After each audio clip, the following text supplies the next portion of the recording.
Bugun bemorimiz uzoqdan 4 oydan beri kuzatib, keyin ishonib kelibdilar. Mana bu qoqni ko'rishimiz mumkin.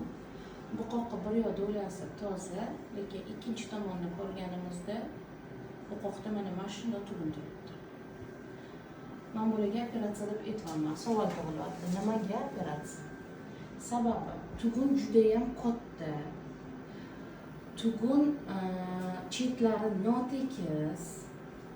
Tugunni ichida juda ham ko'p konsistensiyali narsalar bor. Bu yerda yaxshi tugunga o'xshamayapti. Bizda tugunni belgisini beradigan tirits bo'yicha 5 ta urovень bor. 1, 2, 3, 4, 5. Birinchi urovень bu tirits 1, xavfli tugun emas. Tirits 2 xavfli tugunga o'xshamayapti, lekin kuzatish kerak.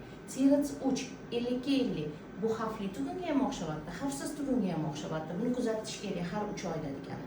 Tirits 4 bu xavfli tugunga o'xshamayapti. Buni rejali tarzda operatsiya qilish kerak. Va tirits 5 bu xavfli tugunligi aniq, buni operatsiya qilish kerak edi.